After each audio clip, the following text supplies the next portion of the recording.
संपूर्ण महाभारत द्यूत क्रीड़ा पर्व अध्याय 60 से 64। वैशंपायन जी कहते हैं, राजन, जब जुए का खेल आरंभ होने लगा उस समय सब राजा लोग धृतराष्ट्र को आगे करके उस सभा में आए। भारत, भीष्म, द्रोण, कृप और परम बुद्धिमान विदुर ये सब लोग असंतुष्ट चित्त से ही धृतराष्ट्र के पीछे पीछे वहां आए। सिंह के समान ग्रीवा वाले वे महातेजस्वी राजा लोग कहीं एक एक आसन पर दो दो तथा कहीं पृथक पृथक एक एक आसन पर एक ही व्यक्ति बैठे। इस प्रकार उन्होंने वहां रखे हुए बहुसंख्यक विचित्र सिंहासनों को ग्रहण किया। राजन, जैसे महाभाग देवताओं के एकत्र होने से स्वर्गलोक सुशोभित होता है, उसी प्रकार उन आगंतुक नरेशों से उस सभा की बड़ी शोभा हो रही थी। महाराज, वे सब के सभा वेद वेत्ता एवं सूरवीर थे तथा उनके शरीर तेजो युक्त थे। उनके बैठ जाने के अनंतर वहां सुहृदों की द्यूत क्रीड़ा आरंभ हुई। युधिष्ठिर ने कहा, राजन, यह समुद्र के आवर्त में उत्पन्न हुआ कांतिमान मणिरत्न बहुत बड़े मूल्य का है। मेरे हारों में यह सर्वोत्तम है तथा इस पर उत्तम स्वर्ण जड़ा गया है। राजन, मेरी ओर से यही धन दांव पर रखा गया है। इसके बदले में तुम्हारी ओर से कौन सा धन दांव पर रखा जाता है जिस धन के द्वारा तुम मेरे साथ खेलना चाहते हो? दुर्योधन बोला, मेरे पास भी मणियां और बहुत सा धन है। मुझे अपने धन पर अहंकार नहीं है। आप इस जुए को जीतिए। वैशंपायन जी कहते हैं, जन्मेजय, तदनंतर पासे फेंकने की कला में अत्यंत निपुण शकुनी ने उन पासों को हाथ में लिया और उन्हें फेंक कर युधिष्ठिर से कहा, लो, यह दांव मैंने जीता। जुए में शकुनी के छल से प्रत्येक दांव पर युधिष्ठिर की हार। अध्याय 61। युधिष्ठिर ने कहा, शकुने, तुमने छल से इस दांव में मुझे हरा दिया।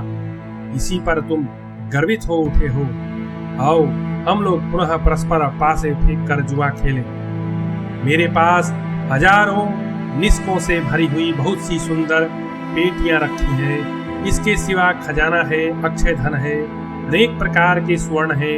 राजन, मेरा यह सब धन दांव पर लगा दिया गया। मैं इसी के द्वारा तुम्हारे साथ खेलता हूँ। वैशंपायन जी कहते हैं, जन्मेजय, यह सुनकर मर्यादा से कभी चुप न होने वाले कौरवों के वंशधर एवं पांडु के ज्येष्ठ पुत्र राजा युधिष्ठिर से शकुनी ने फिर कहा, लो, यह दांव भी मैंने ही जीता। युधिष्ठिर ने कहा, यह जो परम आनंददायक राजरथ है जो हम लोगों को यहाँ तक ले आया है, रथों में श्रेष्ठ जैत्र नामक पुण्यमय श्रेष्ठ रथ है। चलते समय इससे मेघ और समुद्र की गर्जना के समान गंभीर ध्वनि होती है। यह अकेला ही 1000 रथों के समान है। इसके ऊपर बाघ का चमड़ा लगा हुआ है। यह अत्यंत सुदृढ़ है। इसके पहिए तथा अन्य आवश्यक सामग्री बहुत सुंदर है। यह परम शोभायान रथ क्षुद्र घंटिकाओं से सजाया गया है। पूरब पक्षी की सी कांति वाले 8 अच्छे घोड़े जो समूचे राष्ट्र में सम्मानित हैं, इस रथ को वहन करते हैं। भूमि का स्पर्श करने वाला कोई भी प्राणी इन घोड़ों के सामने पड़ जाने पर बच नहीं सकता। राजन, इन घोड़ों सहित यह मेरा रथ धन है जिसे दांव पर रखकर मैं तुम्हारे साथ जुआ खेलता हूँ। वैशंपायन जी कहते हैं, जन्मेजय, यह सुनकर छल का आश्रय लेने वाले कपटी धूर्त शकुनी ने पुनः पासे फेंके और जीत का निश्चय करके युधिष्ठिर से कहा, लो, यह भी जीत लिया। युधिष्ठिर ने कहा, मेरे पास 1 लाख तरुणी दासियां हैं जो स्वर्णमय मांगलिक आभूषण धारण करती हैं, जिनके हाथों में शंख की चूड़ियां, बाहों में भुजबंद, कंठ में निस्कों का हार तथा अन्य अंगों में भी सुंदर आभूषण हैं। बहुमूल्य हार उनकी शोभा बढ़ाते हैं। उनके वस्त्र बहुत ही सुंदर हैं।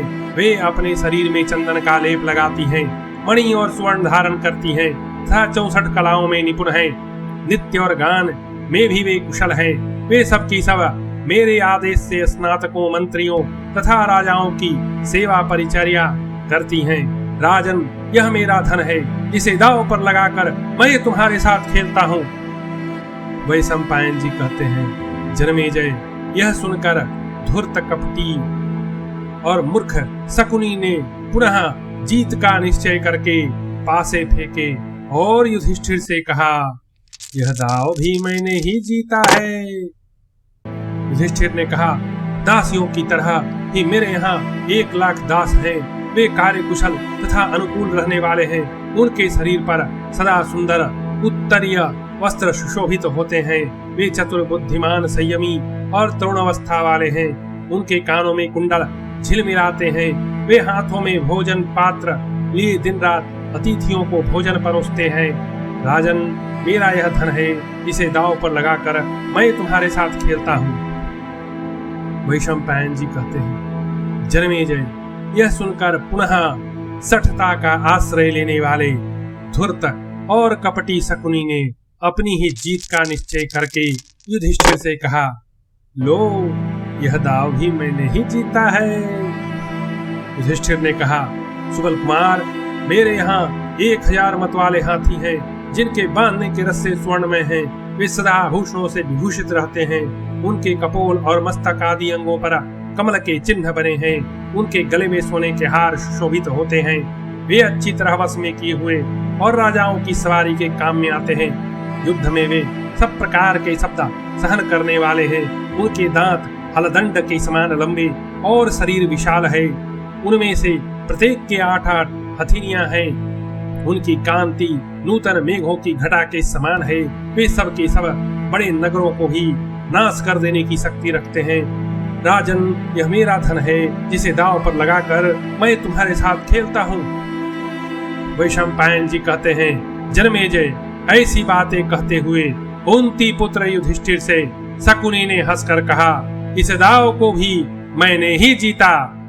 वे अच्छी तरह वश में किए हुए हैं और राजाओं की सवारी के काम आते हैं।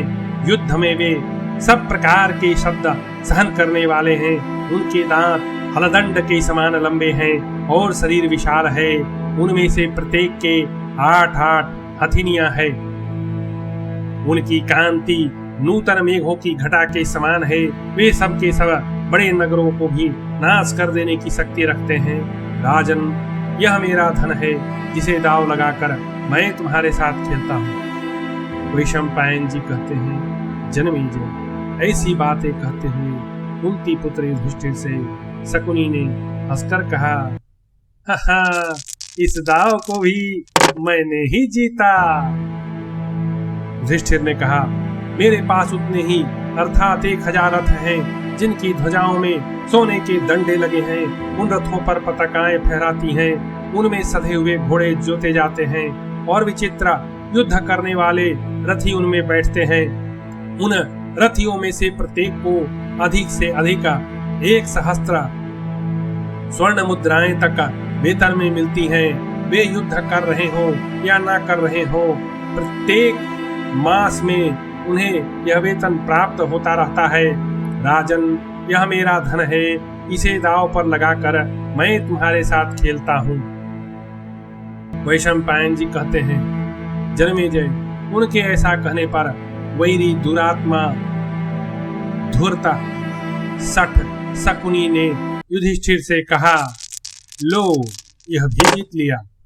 युधिष्ठिर ने कहा, मेरे यहाँ तीतर पक्षी के समान विभिन्न वर्ण वाले गंधर्व देश के घोड़े हैं, जो सोने के हार से विभूषित हैं। शत्रुदमन चित्ररथ गंधर्व ने युद्ध में पराजित एवं तिरस्कृत होने के कारण संतुष्ट हो गांडीवधारी अर्जुन को प्रेम पूर्वक वे घोड़े भेंट किए थे।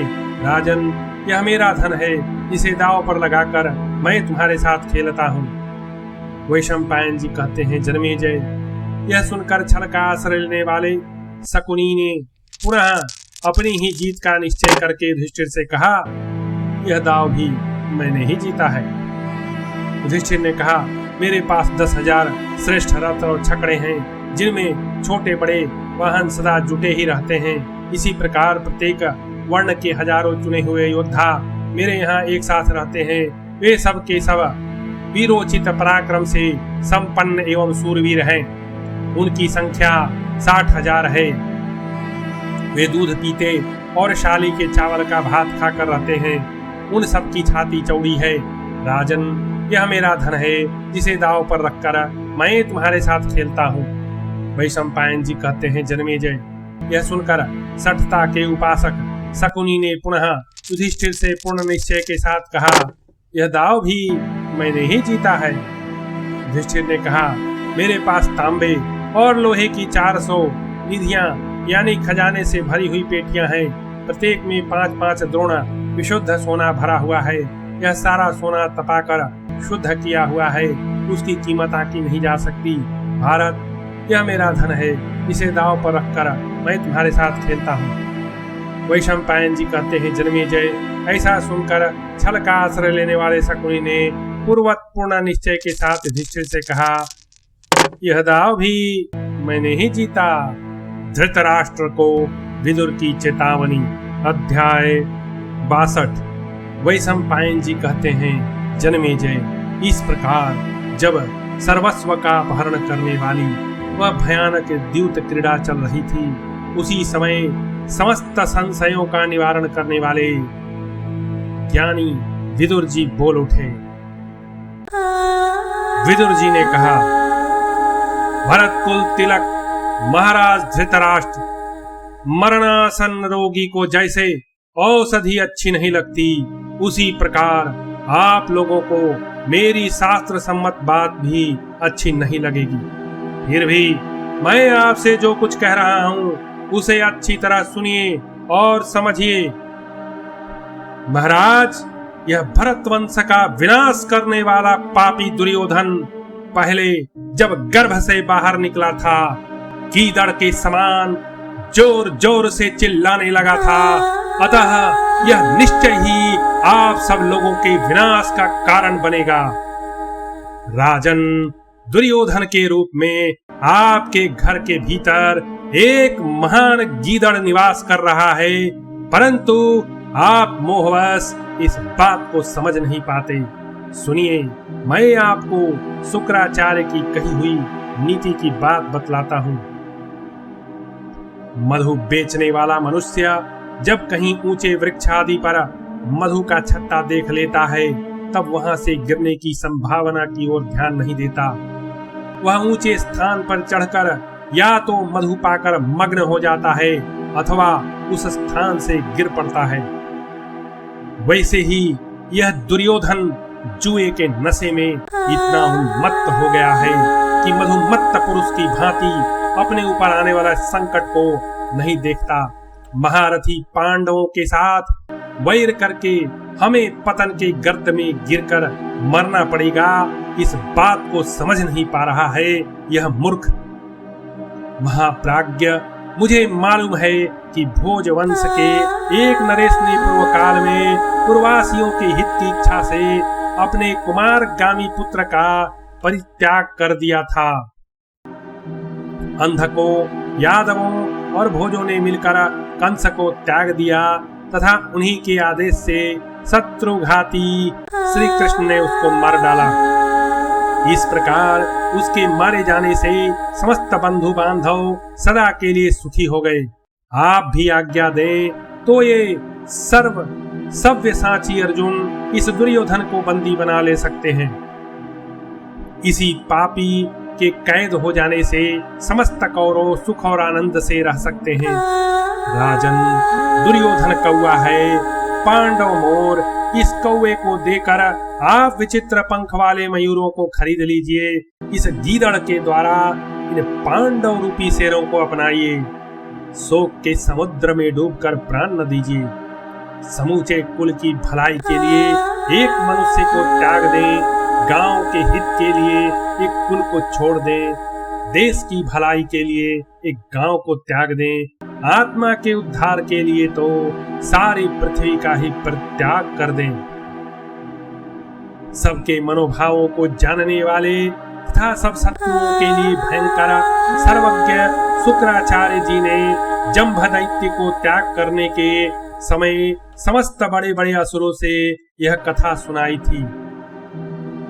एक वन में कुछ पक्षी रहते थे जो अपने मुख से सोना उगला करते थे। एक दिन जब वे अपने घोंसले में आराम से बैठे थे, उस देश के राजा ने उन्हें लोभवश मरवा डाला। शत्रुओं को संताप देने वाले नरेश उस राजा को एक साथ बहुत सा स्वर्ण पा लेने की इच्छा थी। उपभोग के लोभ ने उसे अंधा बना दिया था, अतः उसने उस धन के लोभ से उन पक्षियों का वध करके वर्तमान और भविष्य दोनों लाभों का तत्काल नष्ट कर दिया। राजन, इसी प्रकार आप पांडवों का सारा धन हड़प लेने के लोभ से उनके साथ द्रोह कर रहे हैं, अन्यथा उन पक्षियों की हिंसा करने वाले राजा की भांति आपको भी मोहवश पश्चाताप करना पड़ेगा। इस द्रोह से आपका उसी तरह सर्वनाश हो जाएगा जैसे बंसी का कांटा निगल लेने से मछली का नाश हो जाता है।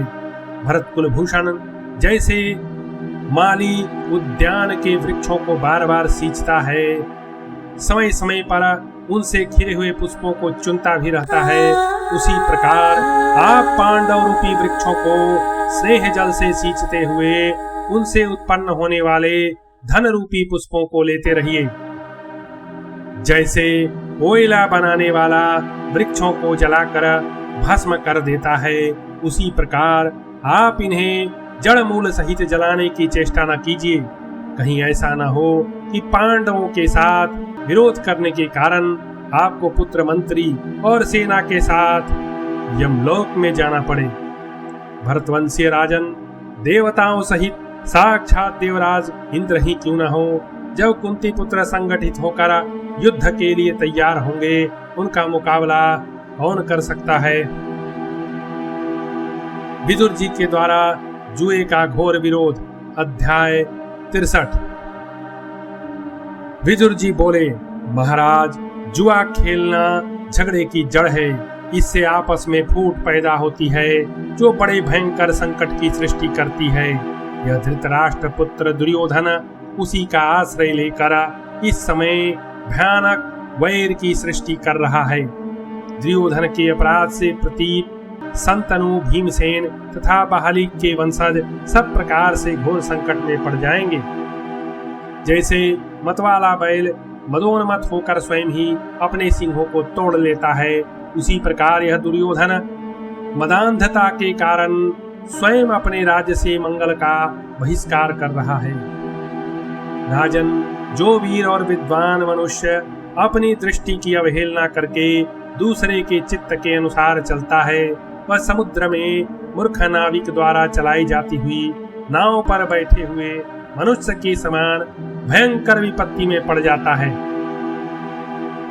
दुर्योधन पांडव नंदन युधिष्ठिर के साथ दाव लगाकर जुआ खेल रहा है, साथ ही वह जीत भी रहा है।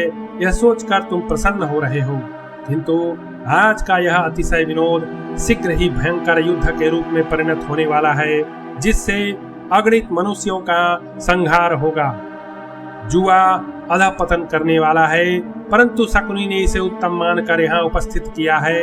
यह जुए का निश्चय आप लोगों के हृदय में गुप्त मंत्रणा के पश्चात स्थिर हुआ है, परंतु यह जुए का खेल आपके अपने ही बंधु युधिष्ठिर के साथ आपके विचार और इच्छा के विरुद्ध कलह के रूप में परिणत हो जाएगा।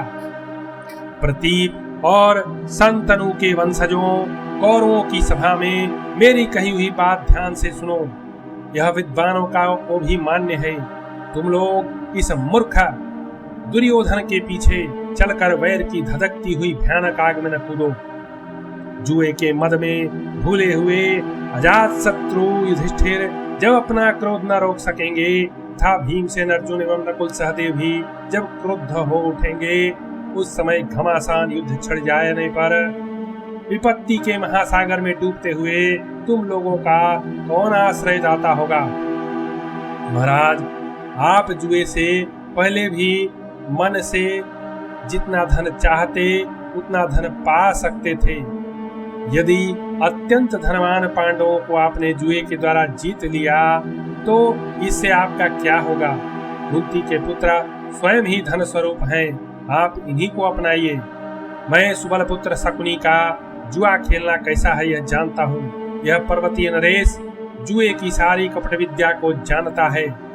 मेरी इच्छा है कि यह शकुनी यहाँ जहाँ से आया है वहीं लौट जाए। भारत, इस तरह कौरवोत्था पांडवों में युद्ध की आग न भड़काओ। दुर्योधन का विदुर को फटकारना और विदुर का उसे चेतावनी देना। अध्याय 64। दुर्योधन बोला, विदुर, तुम सदा शत्रुओं के ही सुयस की डींग हाँकते हो और हम सभी धृतराष्ट्र के पुत्रों की निंदा किया करते हो। तुम किसके प्रेमी हो क्या हम जानते हैं। हमें मूर्ख समझकर तुम सदा हमारा अपमान ही करते रहते हो। जो दूसरों को चाहने वाला है वह मनुष्य पहचान में आ जाता है, क्योंकि वह जिसके प्रति द्वेष रखता है उसकी निंदा और जिसके प्रति राग रखता है उसकी प्रशंसा में संलग्न रहता है। तुम्हारा हृदय हमारे प्रति किस प्रकार द्वेष से परिपूर्ण है यह बात तुम्हारी जीवा प्रकट कर देती है। तुम अपने से श्रेष्ठ पुरुषों के प्रति इस प्रकार हृदय का द्वेष न प्रकट करो। हमारे लिए तुम गोद में बैठे सांप के समान हो और बिलाव की भांति पालने वाले का ही गला घोट रहे हो। तुम स्वामी द्रोह रखते हो, फिर भी तुम्हें लोग पापी नहीं कहते। विदुर, तुम इस पाप से डरते क्यों नहीं? हमने शत्रुओं को जीतकर महान फल प्राप्त किया। विदुर, तुम हमसे यहाँ कटु वचन न बोलो। तुम शत्रुओं के साथ मेल करके प्रसन्न हो रहे हो और हमारे साथ मेल करके भी अब हम लोगों के बराबर द्वेष के पात्र बन रहे हो। अक्षम्य कटुवचन बोलने वाला मनुष्य शत्रु बन जाता है। शत्रु की प्रशंसा करते समय भी लोग अपने गूढ़ मनोभाव को छिपाए रखते हैं। निर्लज्ज विदुर, तुम भी उसी नीति का आश्रय लेकर चुप क्यों नहीं रहते? हमारे काम में बाधा डालते हो। तुम जो मन में आता है वही बक जाते हो। विदुर, तुम हम लोगों का अपमान न करो। तुम्हारे इस मन को हम जान चुके हैं। तुम बड़े बूढ़ों के निकट बैठकर बुद्धि सीखो। अपने पूर्वार्जित यश की रक्षा करो, दूसरों के कामों में हस्तक्षेप न करो। विदुर, मैं ही करता धरता हूँ ऐसा न समझो और हमें प्रतिदिन कड़वी बातें न कहो। मैं अपने हित के संबंध में तुमसे कोई सलाह नहीं पूछता। तुम्हारा भला हो। हम तुम्हारी कठोर बातें सहते चले आए हैं, इसलिए हम क्षमाशीलों को तुम अपने वचन रूपी बाणों से छेदो मत। देखो, इस जगत का शासन करने वाला एक ही है, दूसरा नहीं। वही शासक माता के गर्भ में सोए हुए शिशु पर भी शासन करता है। उसी के द्वारा मैं भी अनुशासित हूँ। अतः जैसे जल स्वाभाविक ही नीचे की ओर जाता है, वैसे ही यह जगन्यंता मुझे जिस काम में लगाता है मैं वैसे ही उसी काम में लगता हूँ। जिनसे प्रेरित होकर मनुष्य अपने सिर से पर्वत को विदीर्ण करना चाहता है, अर्थात पत्थर पर सिर पटक कर स्वयं ही अपने को पीड़ा देता है, तथा जिनकी प्रेरणा से मनुष्य सर्प को भी दूध पिलाकर पालता है, उसी सर्वनियंता की बुद्धि समस्त जगत के कार्यों का अनुशासन करती है। जो बलपूर्वक किसी पर अपना उपदेश लादता है, वह अपने उस व्यवहार के द्वारा उसे अपना शत्रु बना लेता है। इस प्रकार मित्रता का अनुसरण करने वाले मनुष्य को विद्वान पुरुष त्याग दे। भारत, जो पहले कपूर में आग लगाकर उसके प्रज्वलित हो जाने पर देर तक उसे बुझाने के लिए नहीं दौड़ता, वह कहीं उसकी बची हुई राख भी नहीं पाता। विदुर, जो शत्रु का पक्षपाती हो, अपने से द्वेष रखता हो और अहित करने वाला हो, ऐसे मनुष्य को घर में नहीं रहने देना चाहिए। अतः तुम्हारी जहाँ इच्छा हो चले जाओ। उल्टा स्त्री को मीठी मीठी बातों द्वारा कितना ही सांत्वना दी जाए, वह पति को छोड़ ही देती है। विदुर ने कहा, राजन, जो इस प्रकार मन के प्रतिकूल किंतु हित भरी शिक्षा देने मात्र से अपने हितैषी पुरुष को त्याग देते हैं, उनका वह बर्ताव कैसा है, यह आप साक्षी की भांति पक्षपात रहित होकर बताइए, क्योंकि राजाओं के चित्त द्वेष से भरे होते हैं, इसलिए वे सामने मीठे वचनों द्वारा सांत्वना देकर पीठ पीछे मूसलों से आघात करवाते हैं। राजकुमार दुर्योधन, तुम्हारी बुद्धि बड़ी मंद है, तुम अपने को विद्वान और मुझे मूर्ख समझते हो। जो किसी पुरुष को सुहृद के पद पर स्थापित करके फिर स्वयं ही उस पर दोषारोपण करता है, वही मूर्ख है। जैसे क्षत्रियों के घर में दुराचारणी स्त्री कल्याणमय अग्निहोत्र आदि कार्यों में नहीं लगाई जा सकती, उसी प्रकार मंद बुद्धि पुरुष को कल्याण के मार्ग पर नहीं लगाया जा सकता। जैसे कुमारी कन्या का 60 वर्ष का बूढ़ा पति पसंद नहीं आ सकता, उसी प्रकार भरतवंश शिरोमणि दुर्योधन को निश्चय ही मेरा उपदेश रुचिकर नहीं लगता। राजन, तुम भले बुरे सभी कार्यों में केवल चिकनी चुपड़ी बातें ही सुनना चाहते हो, तो स्त्रियों, मूर्खों, पंगुओं तथा उसी तरह के अन्य सब पुरुषों से सलाह लिया करो। इस संसार में सदा मन को प्रिय लगने वाले वचन बोलने वाला महापापी मनुष्य भी अवश्य मिल सकता है, परंतु हितकर होते हुए भी अप्रिय वचन को कहने और सुनने वाले दोनों दुर्लभ हैं। जो धर्म में तत्पर रहकर स्वामी के प्रिय अप्रिय का विचार छोड़कर अप्रिय होने पर भी हितकर वचन बोलता है, वही राजा का सच्चा सहायक है। महाराज, जो पी लेने पर मानसिक रोगों का नाश करने वाला है, कड़वी बातों से जिसकी उत्पत्ति होती है, जो तीखा, तापदायक, कीर्तिनाशक, कठोर और दूषित प्रतीत होता है, जिसे दुष्ट लोग नहीं पी सकते, तथा जो सत्पुरुषों के पीने की वस्तु है, उस क्रोध को पीकर शांत हो जाइए। मैं तो चाहता हूँ कि विचित्रा, वीर्यनंदन, धृतराष्ट्र और उनके पुत्रों का सदा यश और धन दोनों प्राप्त हो, परंतु दुर्योधन, तुम जैसे रहना चाहते हो वैसे रहो, तुम्हें नमस्कार है। ब्राह्मण लोग मेरे लिए भी कल्याण का आशीर्वाद दें।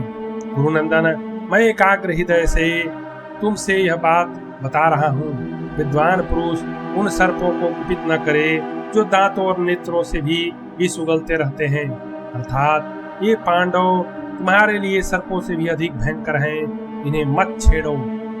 इस प्रकार श्री महाभारत सभा पर्व के अंतर्गत द्यूत पर्व में विदुर के हितकारक वचन विषयक 60 से 64वां अध्याय पूरा हुआ।